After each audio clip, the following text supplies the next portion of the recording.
Mi nombre es, mi nombre es Ana Cecilia Hurtado Valla, yo soy la fundadora del Centro de Capacitaciones, Debate Jurídico y Praxis, y como les estaba mencionando, en esta oportunidad vamos a tener nuestro primer conversatorio que vamos a iniciar con destacados ponentes. En principio, quiero dar las gracias a mi querida amiga, eh, la doctora Paulina Inés Medina Manzano. Ella es colega del máster de razonamiento probatorio. La conocimos en Girona, en España, y tengo el agrado de presentarlas ahora. Ella es jueza de control en el sistema acusatorio en el Poder Judicial de Guanajuato, México, y tiene alta experiencia, pues, en las decisiones judiciales. Y qué más que su experiencia para poder compartirnos en esta tarde a efectos de cuáles son los sesgos más usuales que, pues, se pueden advertir en las decisiones judiciales al momento de resolver los casos penales. También tenemos la presencia de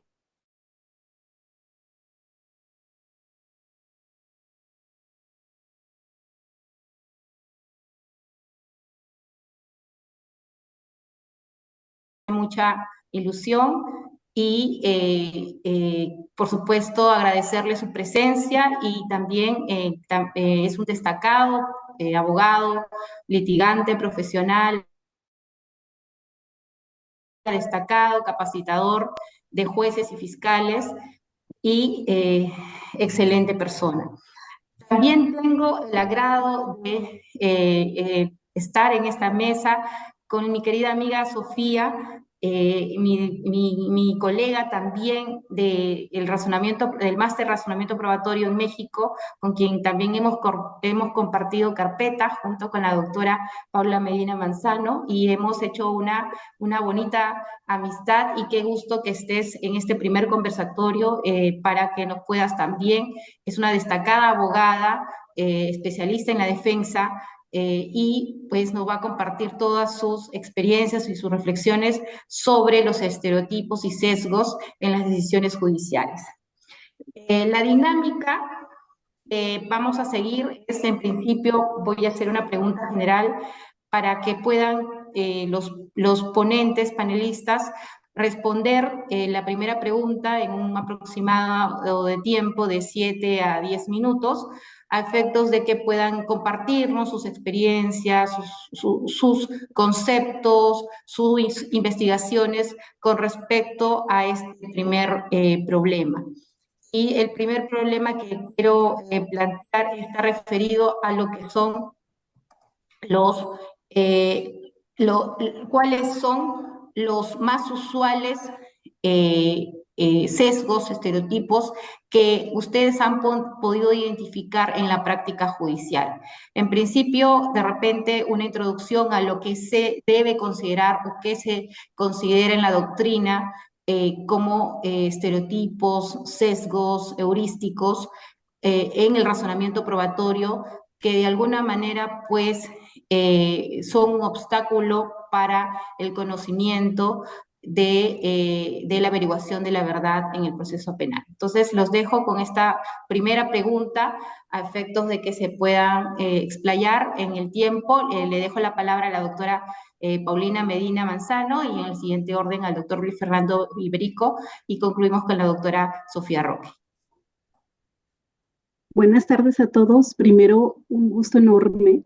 Ya me han presentado y ciertamente fui compañera en el máster, tanto de la abogada Ana Cecilia como de la abogada Sofía Roque.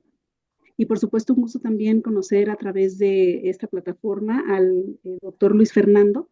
Sería mi primer contacto con él, y sí agradecer infinitamente al Centro de Capacitaciones, Debate Jurídico y Praxis la invitación que me hacen para poder compartir algunas ideas sobre este tema tan importante y que me parece de auge, muy seguramente de la misma altura, tanto en Perú como en México. Ya me han presentado y ya les han comentado que yo ejerzo la función jurisdiccional en México, y que bueno, estamos atravesando por una crisis en el tema del sistema de justicia.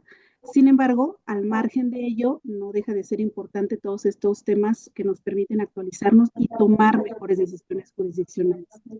Bueno, pues entrando en materia para no agotar tiempo importante para compartir estas ideas tan trascendentales, la primera pregunta que nos lanza mi querida Ana Cecilia es el tema relativo a cuáles serían los sesgos o estereotipos más usuales en las decisiones jurisdiccionales o aquellos en los que podríamos nosotros identificar.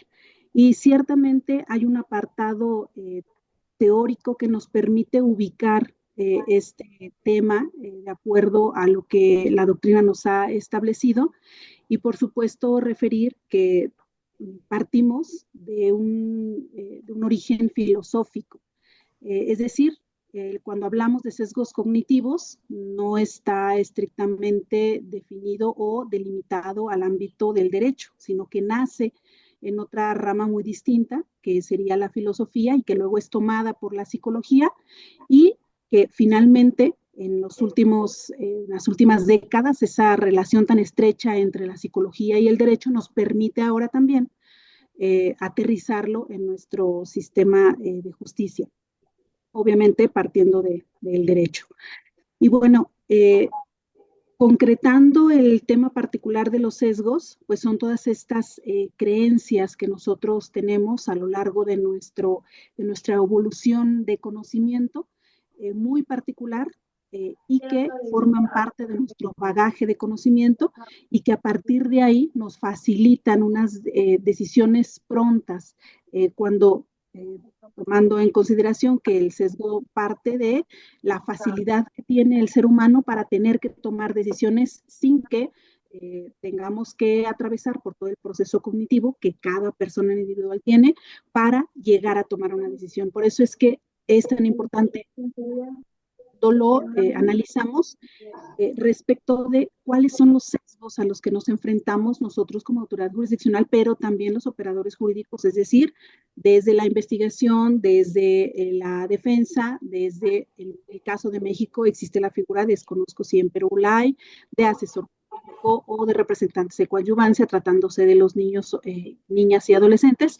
Sin embargo, me refiero a todos los operadores jurídicos, porque la finalidad, justamente como lo anticipó atinadamente la abogada Ana Cecilia, es el conocimiento de la verdad, porque sabemos que ese es el punto final en el que en el proceso penal nos interesa para poder decidir si una persona es responsable o no de un delito que se le está imputando. Entonces, bueno, los sesgos que yo advierto que podemos incurrir en los operadores jurídicos, particularmente la autoridad jurisdiccional, es el sesgo de confirmación.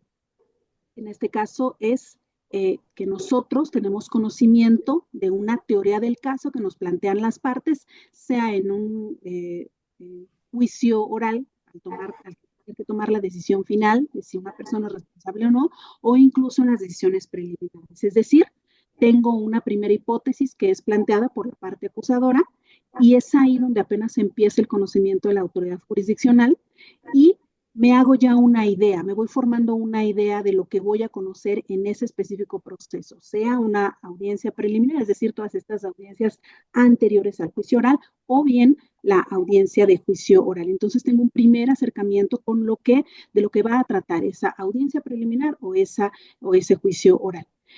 Y a partir de ahí me formo ya una idea y todo lo que voy obteniendo de información a lo largo de lo que me vayan aportando las partes es con el único propósito de ir confirmando la idea que yo ya tengo por preconcebida. De modo entonces que quizás esta sea uno de los primeros sesgos en los que podemos llegar a incurrir porque nos hacemos una idea antes siquiera de tener el acervo probatorio que a mí me sirve para poder tomar una decisión final, empiezo a hacerme ya una idea, adelantar qué es lo que voy a aparentemente conocer e incurrimos en este sesgo de confirmación porque entonces toda la información que me van aportando las partes sería únicamente para poder yo obtener lo que me interesa para confirmar esa idea que ya tengo por preconcebida. Este sería uno de los primeros.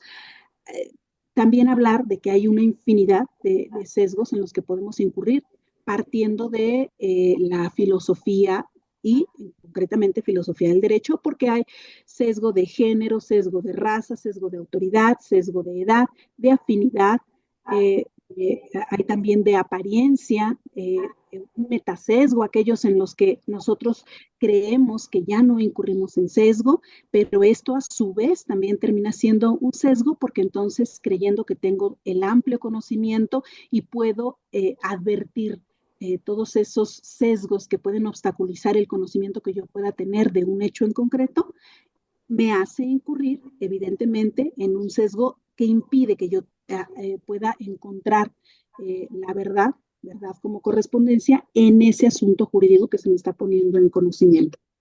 También se conocen los sesgos de anclaje, es decir, que es muy semejante al sesgo de confirmación, en donde únicamente obtenemos aquello que coincide con esa idea preconcebida que tengo respecto de ese hecho que se me pone en conocimiento y ya no me interesa alguna otra información que pueda ser relevante. Sin embargo, lo único que yo, de lo que me tomo vaya, como primordial es ese anclaje que tengo como esa primera información. De modo entonces que es una cantidad de sesgos que pueden existir. Dicen los teóricos que podríamos hasta este momento hablar de una cantidad de 200 sesgos de conocimiento, pero que unos son más relevantes que otros o que, como lo lanza la pregunta que hace la abogada Nace, hay algunos que son particularmente más usuales en nuestro sistema jurídico. Y yo en concreto establecería que sería justamente este sesgo de confirmación en el que podemos llegar a incurrir y que la dificultad que puede presentarse principalmente para la defensa es que de la forma en cómo usualmente está diseñado nuestro sistema jurídico para el conocimiento de un juicio oral es que primero conocemos todas las pruebas de la fiscalía y evidentemente la fiscalía, el órgano acusador, empieza a aportar toda la información que le es útil para confirmar su teoría del caso que fue lanzada desde su alegato inicial y que eso provoca en la autoridad jurisdiccional que entonces obtenga este sesgo de confirmación porque evidentemente todas las pruebas que ha llevado la parte acusadora tienen esa finalidad y evidentemente las lleva a juicio con ese específico propósito, que confirmen su teoría del caso. Y entonces esto provoca que la autoridad jurisdiccional incurra en este sesgo de confirmación y que entonces le resulte difícil a la defensa a convencer o en todo caso evidenciar al tribunal de enjuiciamiento que aquellas afirmaciones que empleó el órgano acusador ya no son, no se confirman con las pruebas que en todo caso puede aportar la defensa. O bien con la intervención de los contrainterrogatorios, que sería también una herramienta muy útil justamente para evitar que la autoridad jurisdiccional incurra en este sesgo de confirmación, porque a través del contrainterrogatorio se puede debilitar esa información inicial que pretendía aportar la Fiscalía a través de ese órgano de prueba. Y bueno, a través del sesgo de género, es como desprendemos el estereotipo, entendiendo el estereotipo como esas ideas simplificadas, generalizadas que tiene la sociedad respecto de un entorno social. Y las que mayormente podemos identificar son los estereotipos en tratándose de los roles de género, es decir, como muchos de ustedes seguramente ya los han escuchado porque también desde hace tiempo atrás se ha venido resaltando mucho la importancia de atacar la violencia de género y entonces se han identificado estereotipos en los que incurrimos, en este caso, en la cultura mexicana, pero que no es muy distinta incluso la cultura latina en las cuales se encuentra también, por supuesto, Perú y todos los países que nos encontramos en Centroamérica y Sudamérica. Y bueno, incluso en otras latitudes, en otros países, todos estos roles en los que se ubica a la mujer y al hombre y que por supuesto afectan decisiones jurisdiccionales porque a virtud de todo ese bagaje cultural que tiene una autoridad jurisdiccional en la toma de una decisión, es que se ve también mermada esa decisión justamente por estos estereotipos que trae el juzgador, que evidentemente no deja de ser humano, cargando en todo su aprendizaje como persona, al margen de todo el aprendizaje que posteriormente tiene ya como juzgador. De modo entonces que ese sería otro de los sesgos en los que, si bien se ha incurrido, pero también ha sido en el que en los últimos tiempos se ha atacado por parte de las capacitaciones en todos los países para que las autoridades jurisdiccionales identifiquemos los estereotipos que afectan evidentemente la violencia de género y que no incurramos en este estereotipo que a su vez parte de un sesgo cognitivo y podamos tomar mejores decisiones en defensa de las mujeres violentadas o de los grupos vulnerables, llámese niños, niñas, adolescentes, adultos mayores, personas que pertenecen a la comunidad LGTBT y algunos otros grupos vulnerables que han sido identificados por el mundo en general. Serían estos quizás los sesgos, insisto, que en los que yo podría identificar, en donde se puede incurrir como autoridad jurisdiccional. Sin embargo, no sé si ya me extendí en el tiempo que nos han otorgado. Muchas gracias, muchas gracias, Pauli. Le damos la palabra al doctor Luis Fernando Iberico.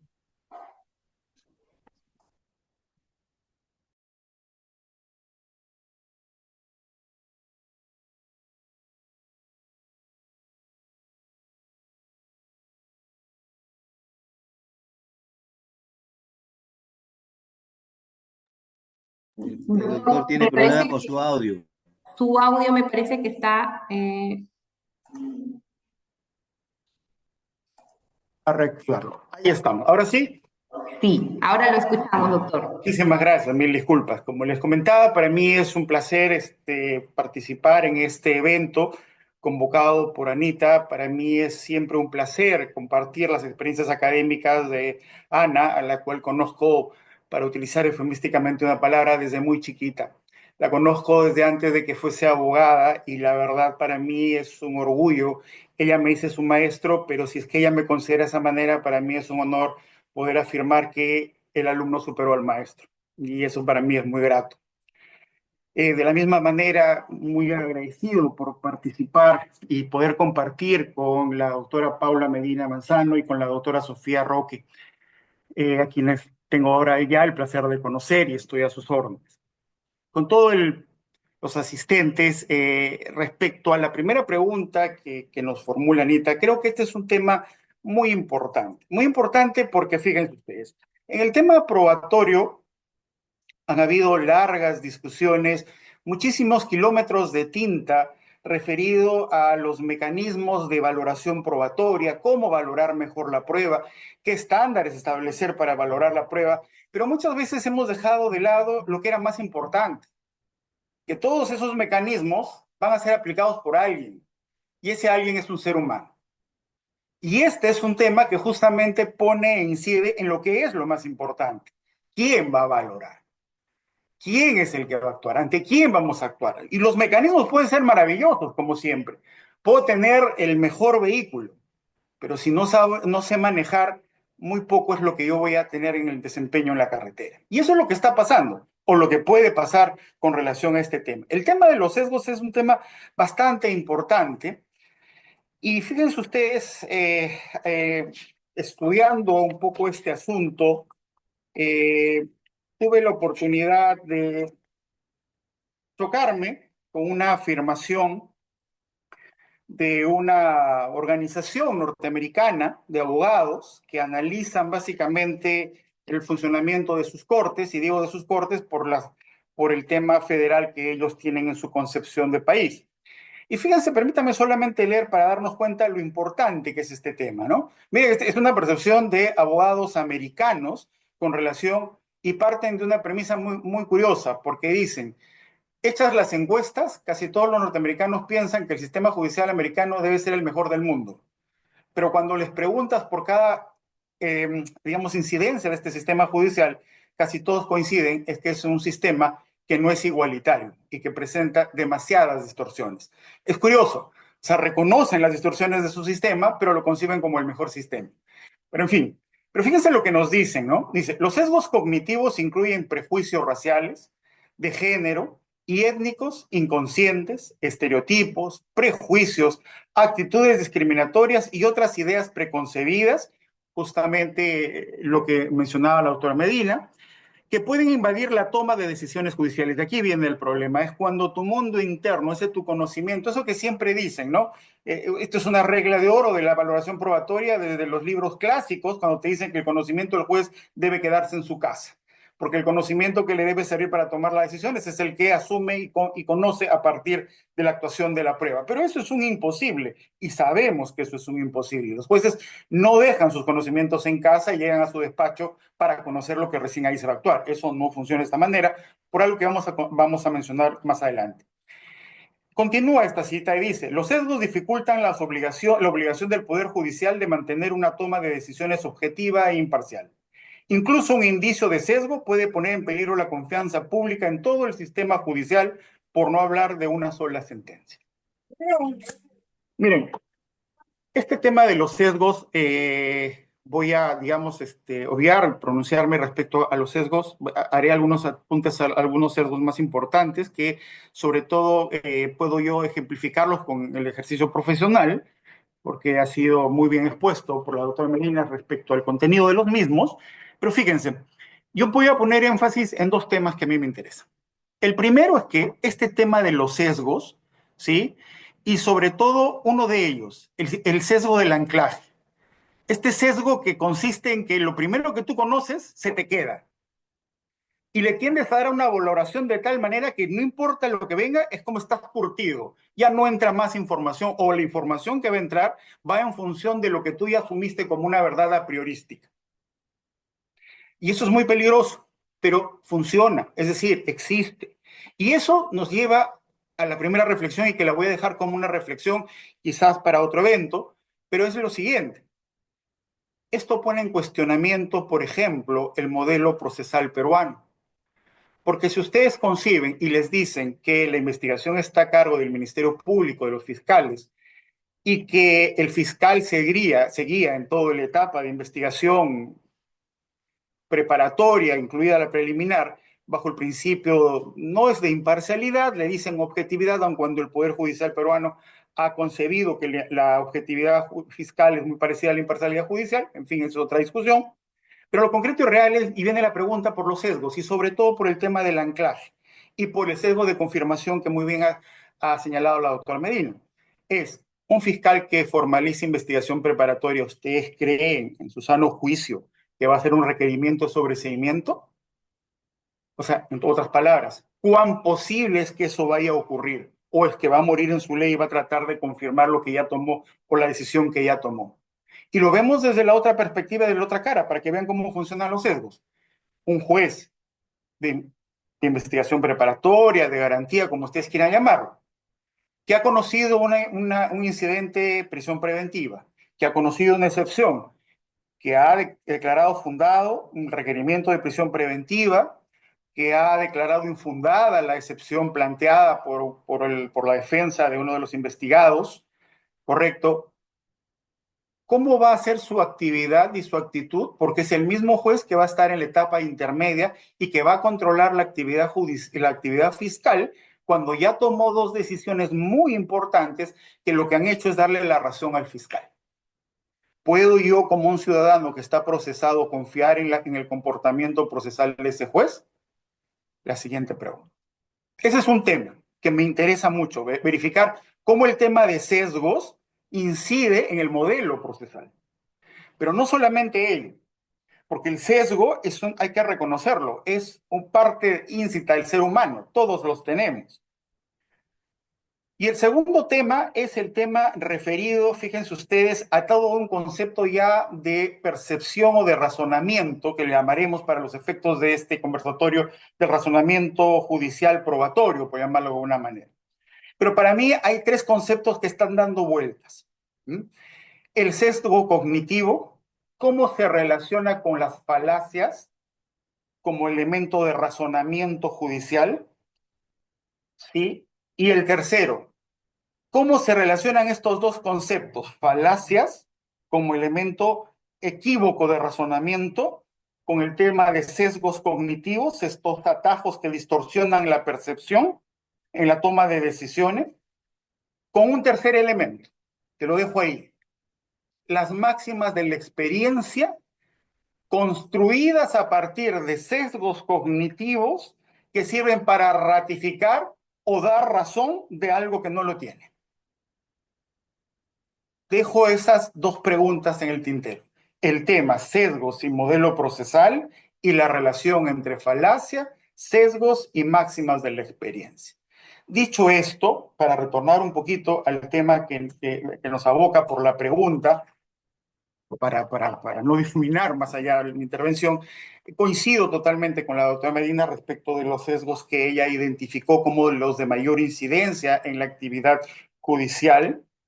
Sin duda alguna, hay algunos que sí me gustaría destacar y sobre todo dar un ejemplo para que veamos que no es tan alejado tan alejado y que no es un tema solamente teórico, ¿no? Sin duda, el sesgo de confirmación y que tiene que ver con lo que acabo de mencionar con el tema del modelo procesal.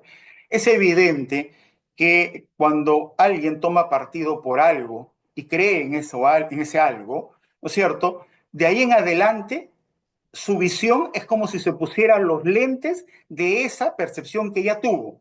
Percepción es una representación de la realidad y una evaluación y una elaboración mental para llegar a un concepto, digamos, abstracto. Pero esa percepción en la cual estuvo distorsionada por este sesgo y que nos llevó a una conclusión, lo que hace este sesgo de confirmación es que no solamente empecemos a buscar aquellos elementos que corroboren en lo que yo pienso, ¿correcto? Lo cual rompe con el principio de objetividad, pero adicionalmente, y que es lo peor, es que incluso aquellos elementos de elementos de convicción, actos de investigación, como ustedes quieran llamarle, ¿correcto? Hace que los leamos en función de lo que nosotros creemos, aun cuando digan lo contrario. Es decir, buscamos alguna parte de un documento, por ejemplo, por citar algo, que tiene una conclusión distinta a la que nosotros creemos, pero hay alguna parte en ese documento que nos lleva justamente a decir o a reafirmar en lo que nosotros pensamos y reafirmamos y resaltamos ese elemento. Y acá viene justamente la relación con la falacia. Y cuando no podemos, porque estamos sesgados, porque estamos buscando la confirmación de nuestra posición y el elemento y el documento, y pongámonos a pensar, es la única pericia que existe para un tema, a ver, qué sé yo, importante, una estafa, ¿correcto? Entonces, la pericia patrimonial, la pericia contable, la pericia económica, lo que fuese, lo que sea dispuesto que se realice, no dice lo que yo quiero. Y entonces, ¿cuál es la salida? Ahí viene el segundo problema. La salida es que buscamos una falacia. ¿Cuál es la falacia? Como no puedo atacar el contenido del documento, empiezo a atacar al autor del documento. Pero siempre en aras de confirmar cuál es mi posición. Miren, por eso es que es muy peligroso el sesgo de confirmación, muy peligroso. Y cuando nosotros detectemos a alguien que esté, algún magistrado que esté con sesgo de confirmación, tiene que ser apartado inmediatamente del proceso. No puede continuar, porque justamente lo que va a generar es un proceso sesgado. Bien, no solamente tenemos este sesgo de confirmación, tenemos el sesgo del punto ciego. Esto es más pensado en los temas de los jueces, porque el sesgo del punto ciego lo que nos dice que este es un tema de mucha incidencia judicial, es cuando piensan, ¿no es cierto?, el magistrado, que todos son parcializados, que los abogados no, que siempre tengo que desconfiar del abogado porque el abogado siempre va a llevar agua para su molino, es decir, siempre va a defender a rajatabla, sin objetividad alguna, ni siquiera con la búsqueda, ni con el objetivo de la búsqueda de la verdad, porque siempre va a defender a su patrocinado. Y por lo tanto, siempre es parcializado y no tengo por qué confiar en él, aunque lo diga bonito. Y probablemente pueda tener la misma percepción respecto del fiscal. Entonces, en lo cual, lo único en lo que va a creer es en su propia imparcialidad. Y eso es un error. Y eso es un error. El otro tema es el sesgo de exceso de confianza. Y eso es muy peligroso. Y eso es muy peligroso porque está vinculado a un tema de vanidad. Y es cuando, y esto puede pasar con el abogado, muchas veces pasa con los abogados, cuando consideran que sus creencias, sus percepciones son las correctas y son las adecuadas y por lo tanto no hay espacio para una interpretación distinta y se cierran a cualquier tipo de razonamiento, porque la verdad que yo manejo es la verdad. ¿Por qué? Porque es mi verdad. Entonces es una creencia en sí misma. Ese es otro sesgo que es muy común, por cierto, en el ámbito, digamos, jurisdiccional. El sesgo del anclaje, que está muy vinculado al sesgo de confirmación. ¿Por qué? Porque la primera información que tenemos, en la medida que nos haya generado algún tipo de convicción, nos anclamos a ella, nos amarramos a esa afirmación y buscamos, viene el otro sesgo, confirmarlo en el camino. Miren cómo funciona todo. Es una distorsión de inicio. Por eso es que es muy peligroso y es muy necesario identificar desde el inicio si es que estamos frente a funcionarios que ya están sesgados. Creo que en líneas generales son los sesgos que he identificado. Quiero darles un ejemplo para que veamos cómo funcionan estos sesgos. Justo encontraba hace poco, voy a eliminar evidentemente los nombres de las personas involucradas, pero sí que el ejemplo que les traigo a colación está vinculado justamente a esta relación de sesgo, como una creencia va a tratar de, en este caso, un fiscal, de ser confirmada o ratificada a partir de generarle un peso específico, dotándole de la calidad de máxima de la experiencia. Y acá de lo que se trataba era un proceso de un delito funcional, me parece que era una colusión, en donde estaban se les atribuía responsabilidad, además de los funcionarios públicos a cargo de la contratación del Estado, se les atribuía responsabilidad también a los funcionarios de la empresa que había contratado con el Estado, dentro de los cuales estaba el gerente general. Y entonces el fiscal tenía que justificar por qué había metido al gerente general, que no tenía ninguna vinculación con la contratación misma de lo que había ocurrido. Su rol ni su cargo estaban por ahí. Y entonces, ¿cómo construye finalmente este criterio de imputación? Y se nota que esta construcción está sesgada, viene de un sesgo. Y miren, dice, en ese sentido, la premisa delictiva contra la persona, el gerente general, se basa en las máximas de la experiencia. Vamos, o sea, está construyendo una imputación en base a máximas de la experiencia. ¿Y cuál es la máxima de la experiencia? Que dictan, dice estas máximas de la experiencia, que por el puesto gerencial que ocupa, no puede ignorar aquellos actos de relevancia que ocurran en el seno de su representada. Cuando justamente sabemos perfectamente que por el principio de distribución funcional, si hay algo que no conoce el gerente general, es todo lo que se hace al interior de una empresa, porque justamente hay un reparto de funciones. Y hace poco incluso este principio ha sido desarrollado por la Corte Suprema, incluso para funcionarios públicos.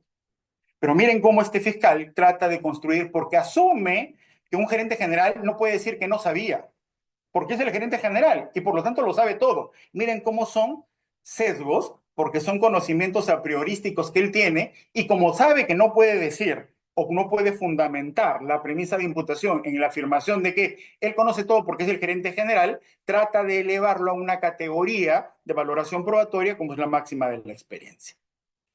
Con lo cual, muchísimas gracias.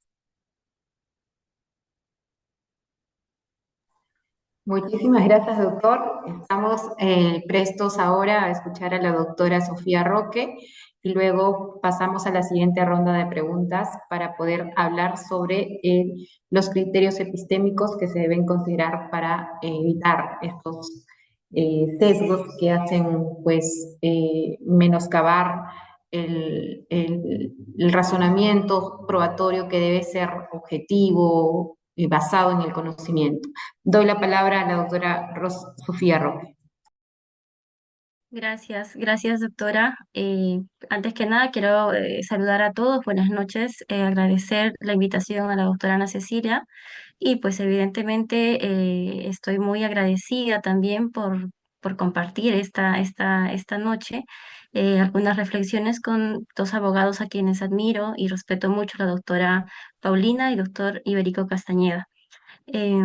Bueno, para ir cerrando las ideas que nos aborda esta primera pregunta que nos has dado sobre cuáles son esos estereotipos o sesgos más usuales que impactan en el razonamiento probatorio han sido muy claros los doctores que me han antecedido entre cuáles son estos sesgos comunes que se vienen dando en el razonamiento probatorio. Sin embargo, quería empezar esta intervención mía precisando que cualquier tipo, cualquier convencimiento personal sobre algo, sobre cualquier aspecto que tengamos, siempre va a depender de un conjunto multifactorial de elementos y este conjunto multifactorial de elementos van a estar siempre o van a contar con algún tipo de prejuicio, algún tipo de sesgo, va a contar con nuestra propia religión, con nuestra propia experiencia vital, con nuestra cultura, con nuestro contexto social. Entonces, cualquier situación, cualquier convencimiento personal va a estar rodeado siempre de ese tipo o de esos aspectos que sin duda son parte del día a día de las personas. Entonces, cuando hablamos de estereotipos, de sesgos usuales que impactan en el razonamiento probatorio, estamos hablando de un momento precisamente de las decisiones jurisdiccionales, que es la última fase, en todo caso, las sentencias, ¿no? Las decisiones jurisdiccionales que devienen evidentemente en una sentencia. He querido, ya para cerrar las ideas que han sido, como les precisaba, muy claras han sido las anteriores intervenciones, tocar tres tipos de sesgos, ¿no? El sesgo de confirmación, que ya ha sido abordado ampliamente, muy clarificado, el sesgo retrospectivo y el sesgo por anclaje. ¿Por qué estos tres tipos de sesgo que ya también lo han venido desarrollando los doctores? Es porque es muy usual, lo vamos a encontrar no solo en la etapa de investigación, lo encontramos también en el desarrollo de la actividad probatoria, ¿no? Para cerrar el tema, por ejemplo, del sesgo de confirmación, y lo voy a reiterar, es uno de los sesgos más delicado, se podría decir, uno de los más usuales, pero es uno de los que nos resulta muy complicados de pronto. ¿Por qué? Porque incluso este sesgo nos dice la literatura, la doctrina, ¿no? Incluso existiendo pruebas que refuten la creencia, este sesgo de confirmación te hacen no darle validez a una hipótesis contraria. O sea, incluso estando evidencia que te contradice el sesgo, te cierras a la idea. Es tan fuerte este sesgo porque peca de un exceso de confianza, ¿no? Con la idea o con la posición ya preconcebida que se tiene, ¿no?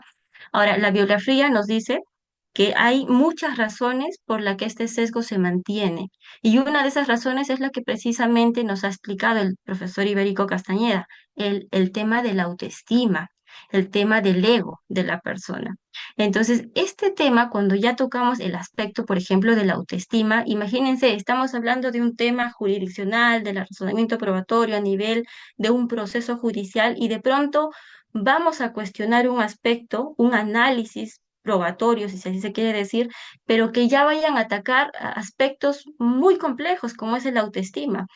Llevemos este tema ya al ámbito personal, al ámbito subjetivo de la persona que va a trabajar esto, al juez específicamente, ¿no? Entonces, ¿cuál sería en todo caso esa participación directa del juez para consigo misma, ¿no? Decir, yo estoy haciendo un razonamiento equivocado porque estoy partiendo de una premisa que está mal, que parte de un sesgo mío. O sea, la pregunta que nos haríamos ¿es posible, será posible que un juez se pregunte y se cuestione él mismo su parecer, su idea, atacando incluso muchas veces su propio ego, su propia capacidad constructiva, de pronto de algunos argumentos sobre un determinado hecho?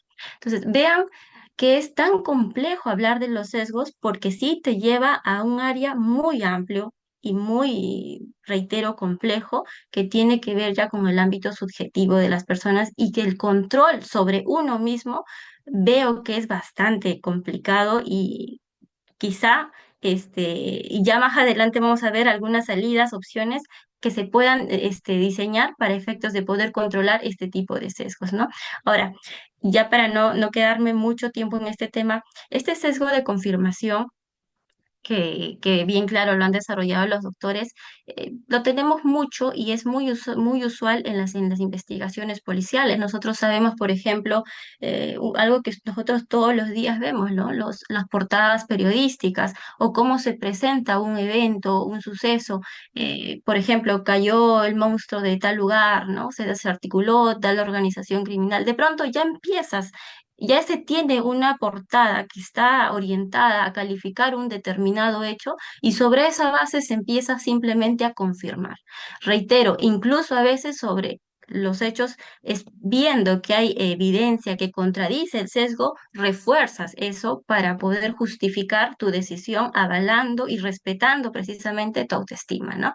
Entonces, miren qué tan complejo es este tema del sesgo de confirmación y qué tan importante es conocer los riesgos que esto nos podría traer, ¿no?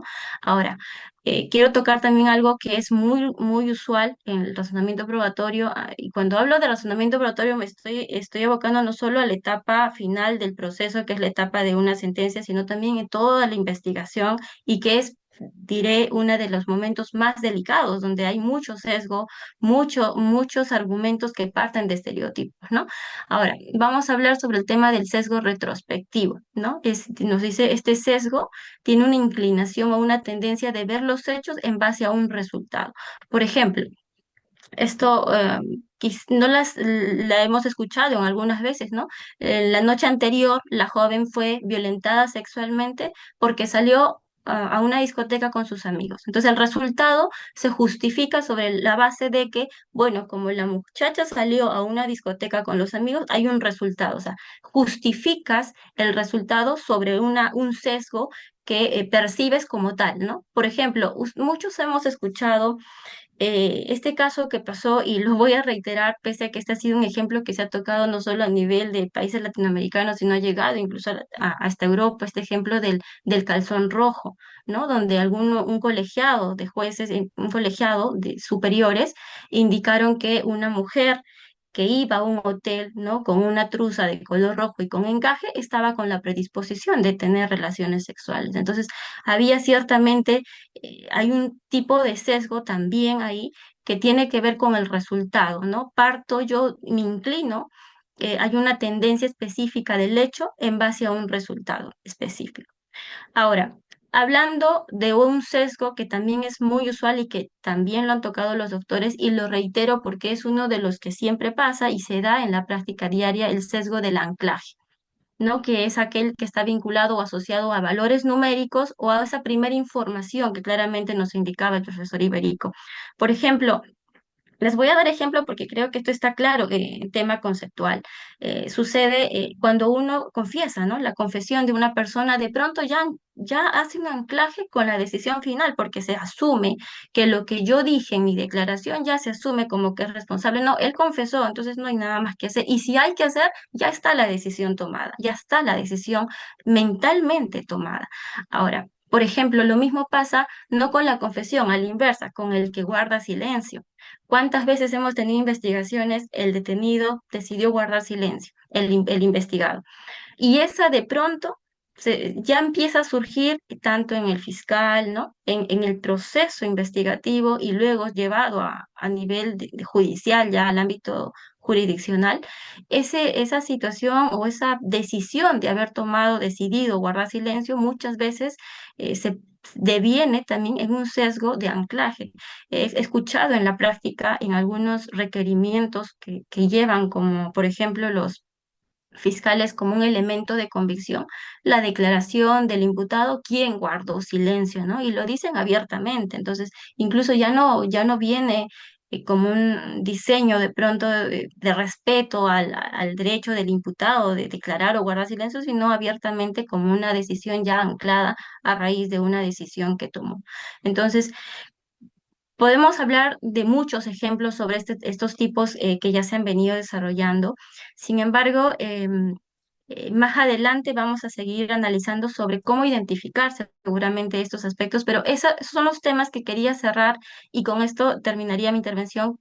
Esta parte, espero también que haya sido satisfactorio es satisfactorio conversar compartir estas ideas con los doctores y sobre todo cerrar estas primeras bases que se han ido dando por los doctores que me han antecedido.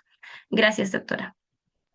Muchísimas gracias a todos por esta primera ronda de preguntas. Han sido respuestas demasiado, creo, clarificadoras con respecto a los ejemplos, a los conceptos y a las problemáticas también que se plantean, ¿no? Creo que es muy importante el consenso, creo que de distintas ya realidades, que los sesgos, pues, de confirmación son los más, digamos, difíciles, a pesar de que existen distintos tipos de sesgos entre los sesgos de género, pues dentro de los sesgos digamos, impactan con mucho más fuerza al razonamiento probatorio, a las decisiones jurisdiccionales, en las distintas etapas, ¿no? del proceso, ya sea en la investigación, porque hay decisiones que hay que tomarse en las distintas etapas, y también, qué duda cabe que tiene, como lo ha señalado el doctor Fernando Iberico, el modelo, ¿no? El modelo procesal que va a influir, pues, en el rol de la persona, ya sea del fiscal, ya sea del abogado, ya sea del juez, para poder tener un rol que va a tener que confirmar o va a tener que postular una hipótesis que finalmente tiene que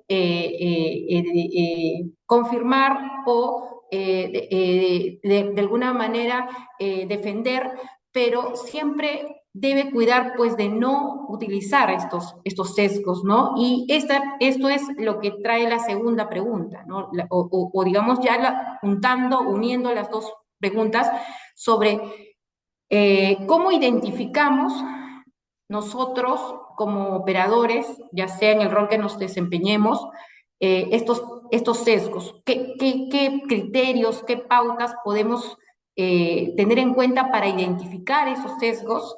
Y por otro lado, en estas decisiones judiciales, de repente para controlarlos a través de medios impugnatorios, nulidades, ¿no? Cuestionarlos. Y por otro lado, ¿qué criterios epistémicos se deben considerar para evitar y prevenir estos sesgos jurisdiccionales?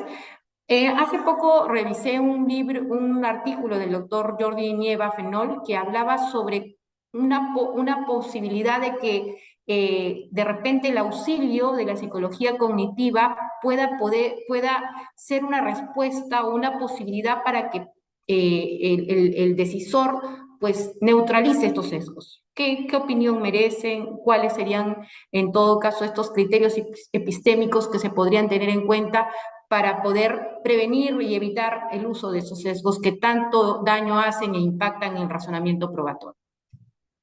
Le dejo la palabra a la doctora Medina, después al doctor Fernando Iberico y a la doctora Sofía Romero.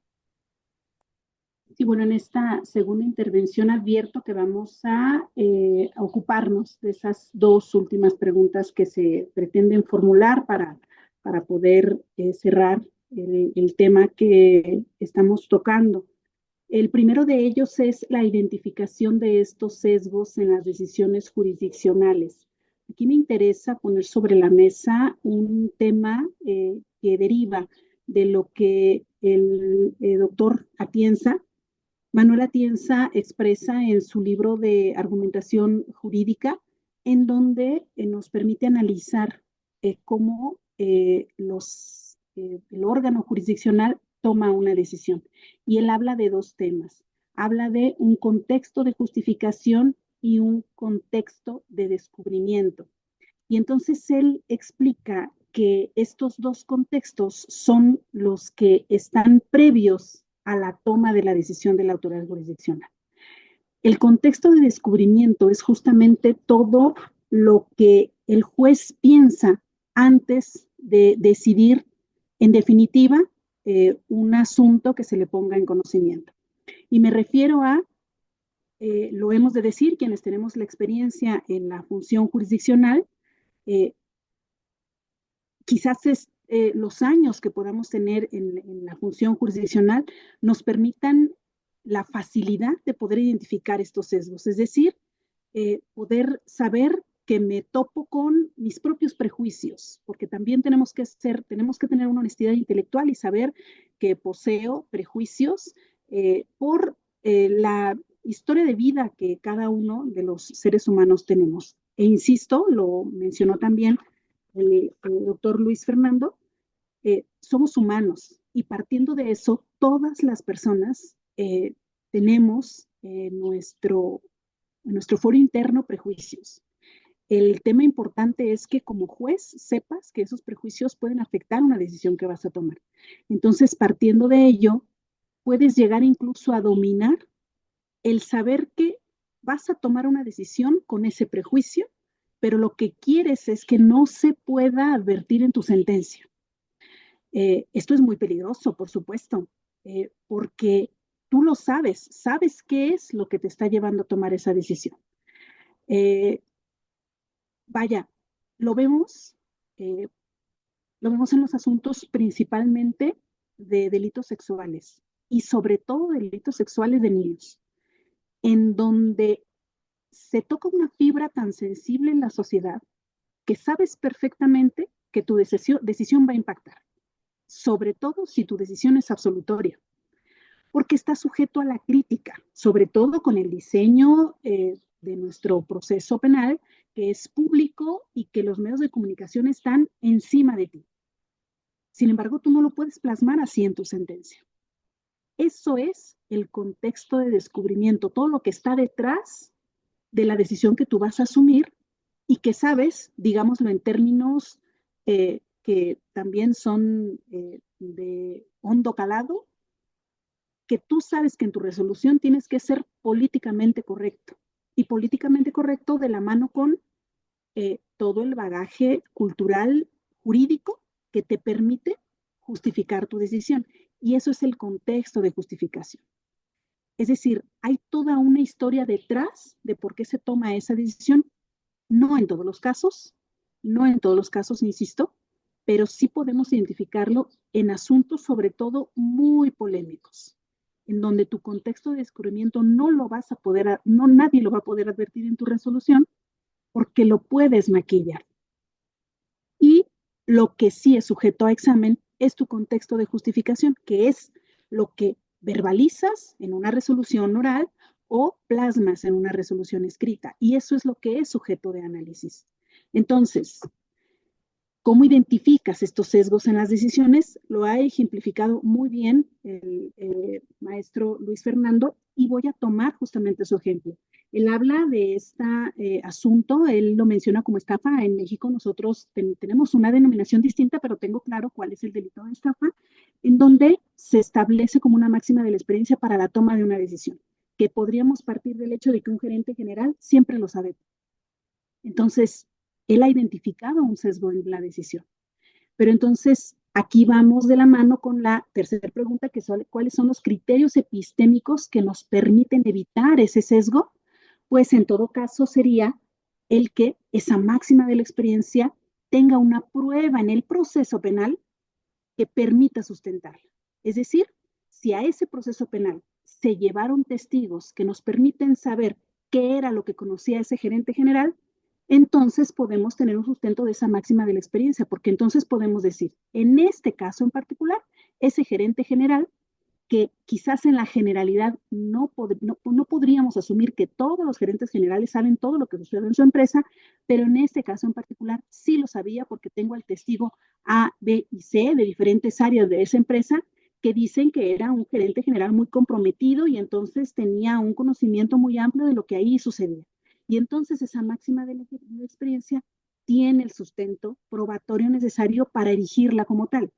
Porque entonces pareciera, y este sería un criterio epistémico para evitar justamente este sesgo, si nosotros advertimos que hay una contrastación de esa afirmación que se ha hecho en ese juicio. Se hace una afirmación en el sentido de que, vamos a ponerle un nombre, Juan Pérez, que es el gerente general, lo sabía todo por la calidad que tenía como gerente general. ¿Y por qué lo afirmo? Porque además de que es una máxima de la experiencia, si a eso le podemos denominar máxima de la experiencia, tengo pruebas que nos permiten corroborar esa afirmación.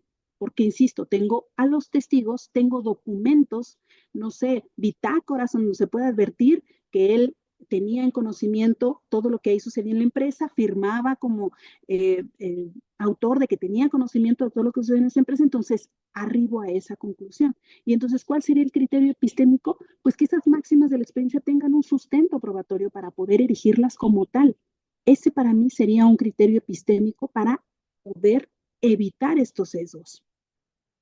Y entonces partimos también, otra forma de poder determinar, evitar, más que determinar, evitar este sesgo de confirmación, que realmente cumplamos con nuestra labor jurisdiccional de haciendo una valoración individual de cada uno de los medios de prueba que han sido aportados y que eventualmente se convierten en prueba en el desahogo de juicio oral, y después hacer una valoración conjunta.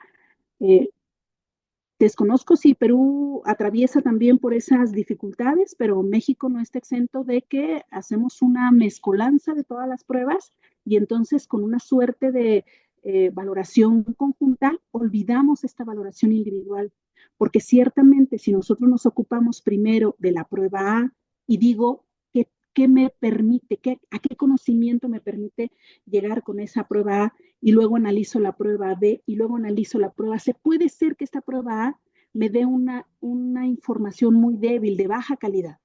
Sin embargo, sumada al resto de las afirmaciones que se tienen por probadas con el resto de las pruebas que se escucharon en juicio, al conjugarla con el resto de los medios de prueba, de las pruebas desahogadas en juicio, ya deja de tener esa debilidad que en un principio a manera individual tenía, y entonces adquiere un mayor peso probatorio y en conjunto me permite llegar, en todo caso, a esa decisión final. Que retomando el ejemplo que me gustó mucho de doctor Luis Fernando, sería, hay una persona de la empresa que me dice de qué se encarga un gerente general. Y entonces esa es la que me permite a mí decir que un gerente general puede tener conocimiento de todo. Pero hay que ver si en este caso en particular, ese específico gerente general sí podía tener conocimiento de todo. Y entonces, esta primer prueba, que es la que me dice que qué funciones tiene un gerente general, es débil, porque todavía no me dice que Juan Pérez sí tenía todo ese conocimiento. Entonces es débil. Pero entonces empiezo a conjugarla con el resto de las pruebas y finaliza fortaleciendo esa máxima de la experiencia y dándole la fuerza probatoria que requiero para entonces erigirla como máxima de la experiencia en la cual yo puedo fundar mi decisión final. Entonces, ¿cómo lo identifico? En resumen, ¿cómo identifico esos sesgos en las decisiones? Primero, que los operadores jurídicos seamos conscientes que el juez tiene un contexto de descubrimiento y un contexto de justificación, y se tienen que conformar con únicamente analizar el contexto de justificación.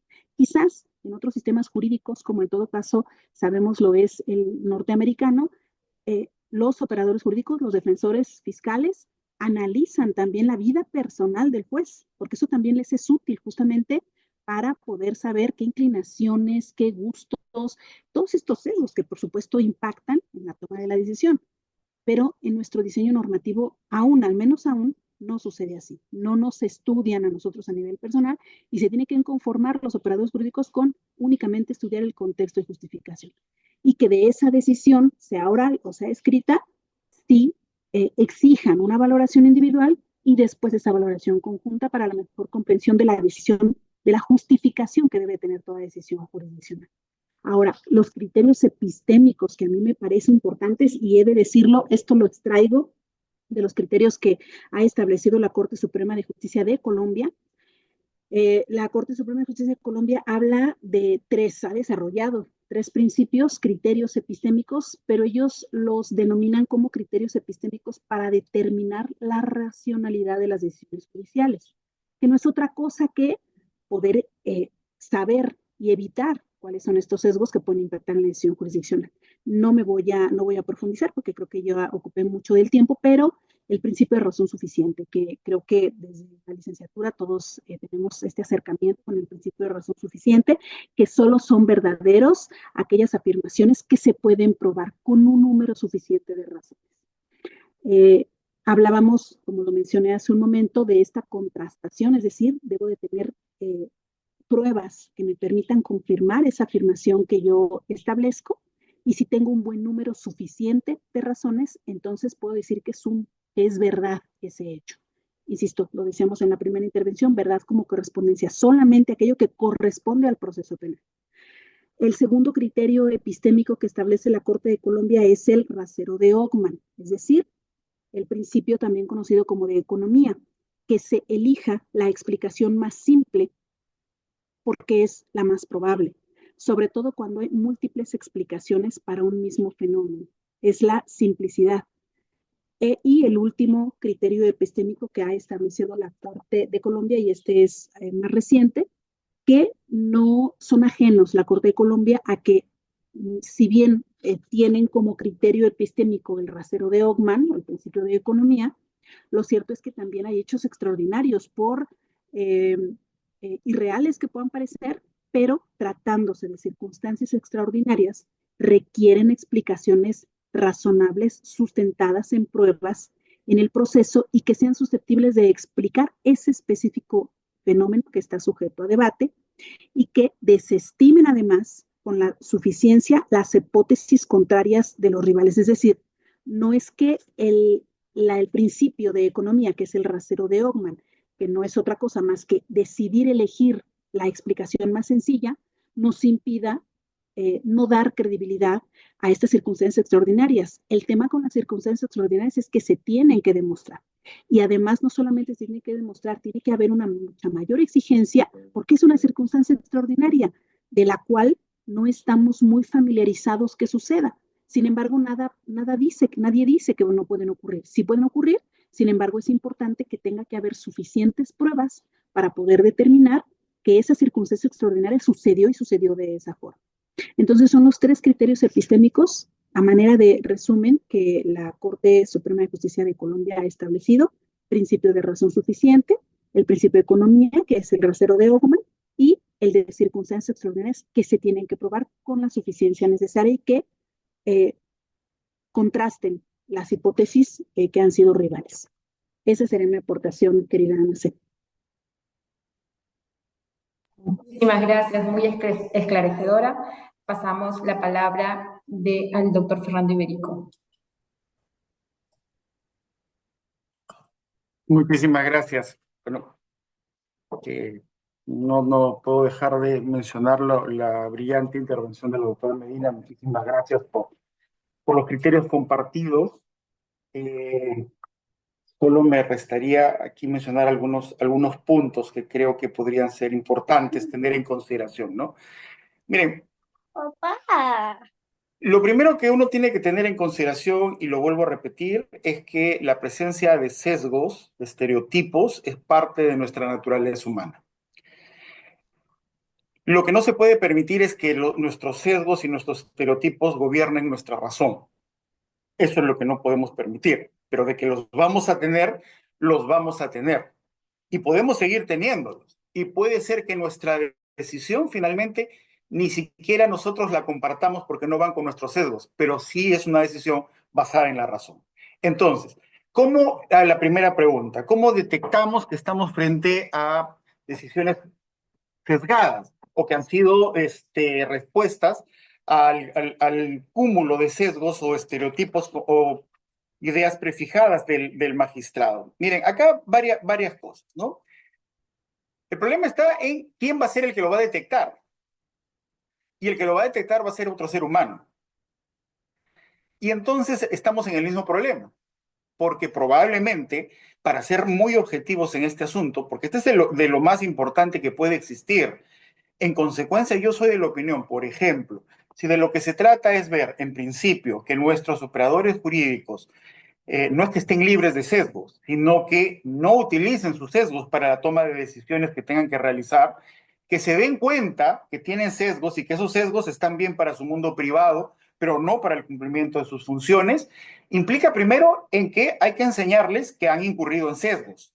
Pero obviamente, y nuevamente aquí quiero recalcar algo que es de la mayor importancia. Hace poco, por ejemplo, surgió una controversia respecto al uso o al empleo de audiencias virtuales y audiencias ya presenciales en nuestro sistema judicial, que digamos en las líneas generales, la mayoría son todavía virtuales, como un rezago del COVID. se demostró la eficiencia, digamos, en líneas generales del tema, básicamente por una eficiencia económica para todos los actores, y de repente, pues por ahí tuvieron, digamos, vientos de opinión que decían que no, que se tenía que regresar a la presencialidad, sobre todo por los temas de inmediación, en la medida, básicamente, para los temas de juicio, ¿no? Bueno, ideas vienen, ideas van, y de repente salió una norma del área administrativa del Poder Judicial, mal redactada, por cierto, que llevaba a un error y que no se sabía si regresábamos a la presencialidad o si manteníamos en la virtualidad. ¿A qué es lo que voy? Es que cuando yo les digo que tenemos que hacer, miren, que lo que tenemos que hacer es o una audiencia virtual o una audiencia presencial, estamos hablando de despacho, estamos hablando de administración, no estamos hablando de derecho. Por lo tanto, la administración de un despacho no puede estar a cargo de abogados, porque los abogados no hemos estudiado para administrar. Aquí lo mismo. Si nosotros estamos hablando, no quiero decir que los abogados no podamos entrar en la verificación de la existencia de sesgos, pero yo sí consideraría que no pueden ser personas, funcionarios que estén vinculados al quehacer judicial, porque tienen sesgos. ¿Ya se va dando una idea? Comparten de sesgos y no tienen una verdadera imparcialidad tanto del abogado, tanto del fiscal, tanto del juez. Entonces, en primero, tiene que haber un ente que pueda medir qué cosa. Lo primero que tiene que medir es cuál es el producto, sobre qué voy a determinar para la existencia de si hubo o no hubo sesgos. Y acá hay tres niveles. Primero tengo que verificar que en la decisión judicial o en el dictamen fiscal del que se trate, ¿no es cierto? Existe un razonamiento jurídico, un razonamiento probatorio, de ser el caso, propio. ¿Qué significa esto? Si es una decisión judicial, tengo que contrastarlo con el alegato del abogado o tengo que contrastarlo, sobre todo en nuestro sistema peruano, que hay ejemplos varios de jueces que lo único que hacen es copia y pegan lo que dice el dictamen fiscal. En consecuencia, ya estamos sesgados. ¿Por qué? Porque estamos sesgados en asumir de que el funcionario público es mi colega. Y como somos funcionarios públicos, estamos en la línea de defender los intereses del Estado y compartimos la lucha contra la criminalidad, por utilizar algún eufemismo. Entonces, ahí hay un sesgo. Entonces, lo primero que hay que identificar es que la decisión judicial posea un razonamiento jurídico y probatorio propio. Eso es lo más importante. Segundo, que esa decisión, y lo decía la doctora Medina, esté basada, no solamente que esté construida en un razonamiento jurídico propio, razonamiento lógico propio, sino que adicionalmente, tiene que estar sustentado en la suficiencia probatoria correspondiente. No debe responder, porque si yo estoy frente a una decisión que puede tener un razonamiento propio, pero el 80% son máximas de la experiencia, entonces ahí estoy en un problema. Porque ese no es una verdadera decisión judicial. Eso es una decisión sesgada. Sesgada tratada de justificar en máxima de la experiencia que no lo son. ¿Correcto? Entonces, segundo elemento. Primero, razonamiento propio. Segundo, suficiencia acreditativa, suficiencia de verificación de la afirmación que está haciendo. Y el tercer nivel que nos permitiría, creo yo, identificar cuando estamos frente a un operador con sesgos, y ojo, no es en priori, esto es a priori simplemente la determinación, un diagnóstico, ¿sí? Correcto, no es algo negativo todavía. Lo negativo sería que dándose cuenta o haciendo que se dé cuenta que los tiene, no los trate de superar. Eso es lo negativo, porque hay un tema que no podemos dejar de perder de vista, doctores, ¿ya? Y esto es muy importante, porque no se trata aquí simplemente de calificar algo como negativo. Miren, los sesgos tienen unas características, y lo digo porque yo probablemente en lo que yo estoy hablando estoy sesgado en alguna posición, pero los sesgos cumplen determinadas características. Uno es que son inconscientes, no nos damos cuenta de ellos, los tenemos nada más y los utilizamos como esquemas para percibir la realidad y para elaborar una respuesta. Están ahí, ni cuenta nos damos que los tenemos. Por eso es que son involuntarios, no es que lo busquemos para dirigirlo hacia algo. Tercero, son rápidos. Es como si fuera una reacción, es como si fuera que le ponen a ustedes una vela en la mano y inmediatamente la sacan.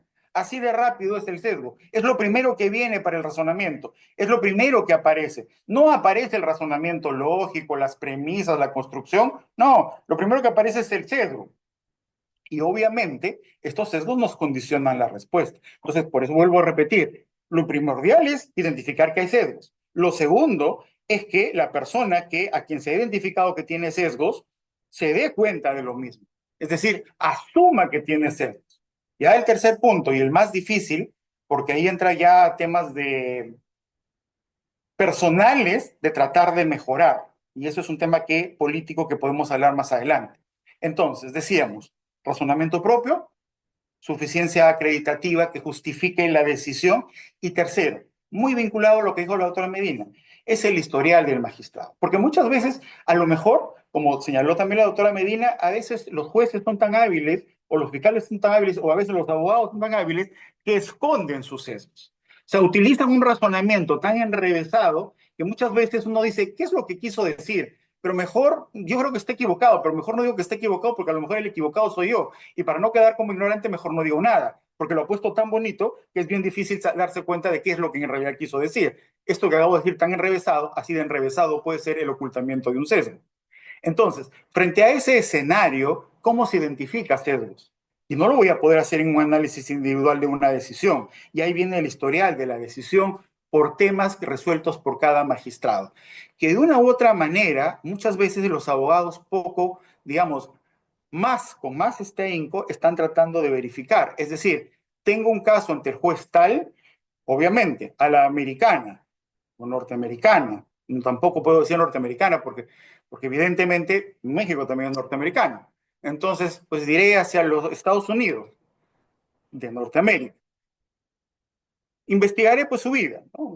En la medida de lo que sea posible, pero más que investigar su vida, que me pueda identificar sesgos personales, me interesa sus sesgos judiciales. Y sus sesgos judiciales lo voy a poder identificar cuando tenga un correlato público de todas las decisiones que ha tenido, y yo las catalogaré por cada tipo de delitos en los cuales ha intervenido, y yo podré sacar una línea de hacia dónde va y qué es lo que resuelve frente a determinadas circunstancias.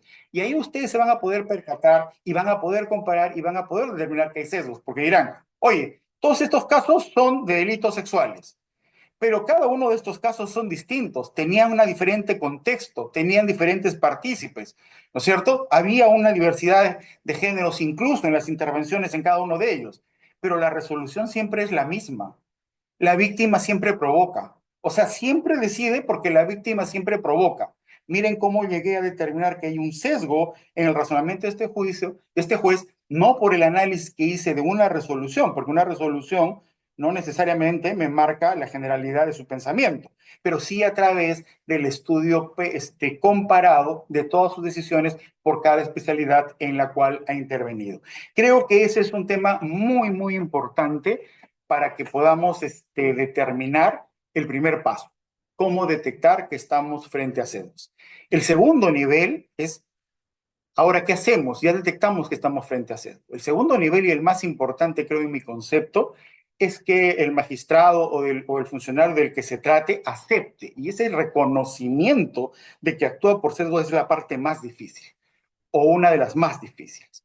Porque si acepta que efectivamente tiene sesgos y que esos sesgos están influyendo negativamente en sus decisiones, ya es un gran avance, porque es más o menos eliminar el negacionismo. No, yo soy racional, yo actúo en función de la prueba. No, tú actúas en función de los arquetipos con los cuales tú has llegado. La aceptación es lo crucial.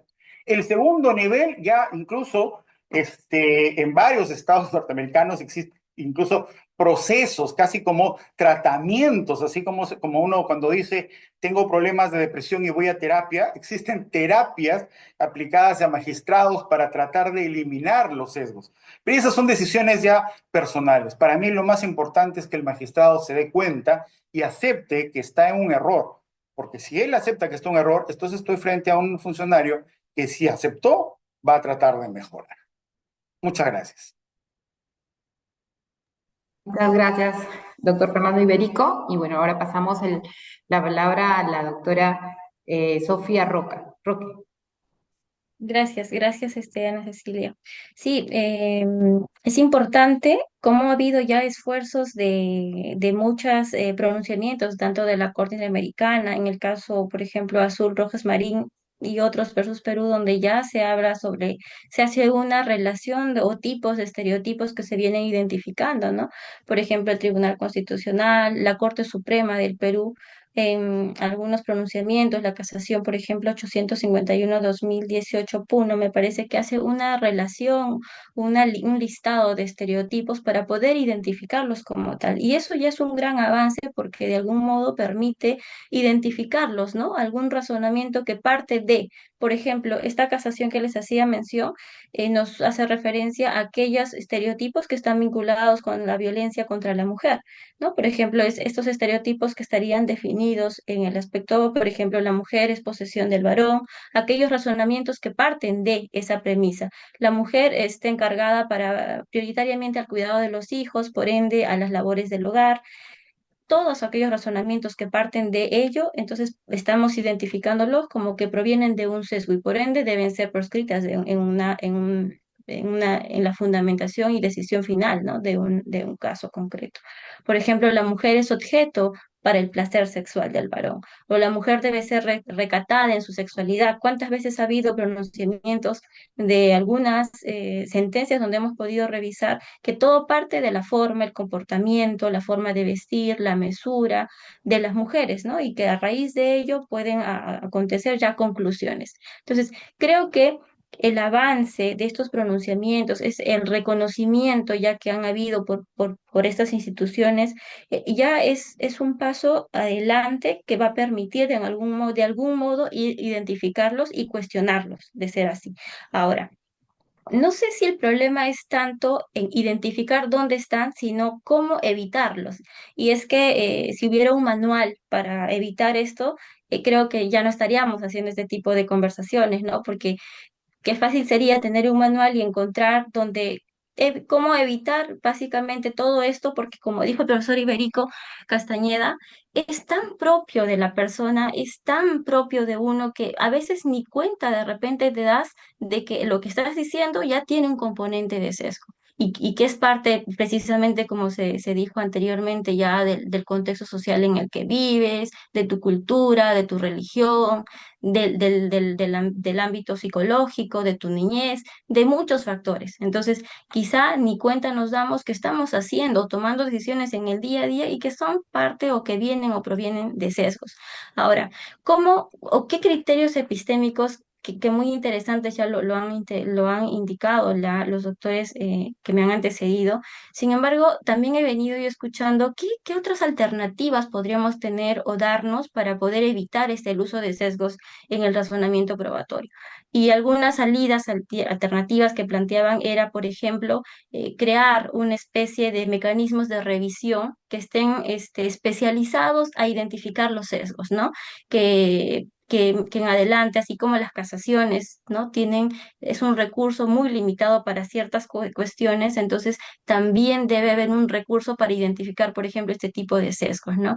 Otros, por ejemplo, apuntaban señalando de que ¿por qué no sometemos las decisiones judiciales a la inteligencia artificial, que también ha sido un ámbito que se cuestiona, porque dice finalmente la inteligencia artificial es, es llenada, es recargada finalmente por personas que somos sesgadas y que por ende la IA también va a venir con ese tipo de sesgos. Entonces, creo, yo particularmente soy un poco escéptica escéptica en el sentido de que no puedo aceptar que esto va a desaparecer. No es posible. Creo que todas las decisiones siempre van a tener un sesgo, siempre. Ahora, y comparto con una investigación que venía revisando.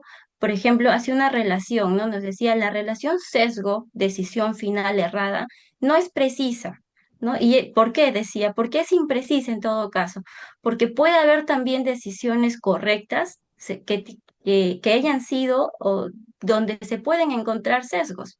Entonces, esa relación de decir, bueno, esta decisión tiene sesgo, por ende es equivocada, es imprecisa. Y reitero, porque puede haber decisiones también correctas que también tienen sesgos. Entonces, eh, ¿qué quiero decir con esto? Que de repente no toda la decisión sesgada siempre va a ser no va a ser correcta.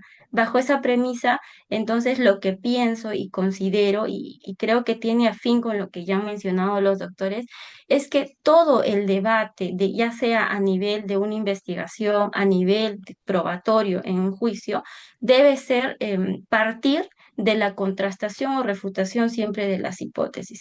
Ese es el momento central donde vamos a tener la oportunidad de identificar si, por ejemplo, hay un sesgo en la posición, en la hipótesis 1 o en la hipótesis 2.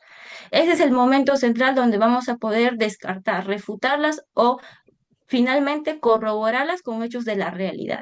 La decisión, como digo, puede tener sesgos, pero puede ser buena porque está corroborada, porque ha tenido ese momento de contraste y refutación de hipótesis que conlleva finalmente a una decisión correcta, independientemente si ésta tiene o no sesgos. Entonces, ya para cerrar mi participación en este punto, qué importante es identificar que hay sesgos y estereotipos en todas las personas, que todos estamos sujetas y somos proclives de esto, sí. Qué importante es identificar también que como personas imperfectas, que tenemos sesgos por el diferente, por las mismas condiciones vitales o por la misma dinámica dialéctica social que tenemos, debemos someter siempre nuestros razonamientos, nuestras posiciones, nuestras creencias a un debate donde se pueda corroborar, refutar o contrastar. Esa es la única forma de darle, pienso, validez y finalmente acercarnos a una decisión justa, ¿no? Con eso cerraría mi participación, querida Ana Cecilia, y agradezco mucho todo lo que nos han venido desarrollando los doctores que nos han antecedido, porque sin duda alguna es un gran aprendizaje que nos deja. Gracias, Ana Cecilia. Sí, muchísimas gracias por tu intervención, Sofía. Muchísimas gracias también a la doctora Paulina, doctora Sofía, doctor Fernando Iberico. Ha sido un conversatorio, creo que de mucho aprendizaje, de mucha reflexión, de muchos temas que se han planteado para que puedan seguir siendo reflexionados, puedan seguir siendo debatidos y precisamente este tipo de espacios que queremos generar es para poder promover, ¿no?, este debate, teniendo también como aliado la práctica, ¿no? Cómo es que la práctica impacta y puede cambiar también de acuerdo a las realidades que tiene cada país. Muchísimas gracias por su tiempo. Sé que nos hemos excedido en la hora. Muchísimas gracias también a todos los asistentes. Y bueno, vamos a dar por cerrado. No sé si tienen algunas palabras finales por parte de los asistentes y damos por cerrado este primer conversatorio.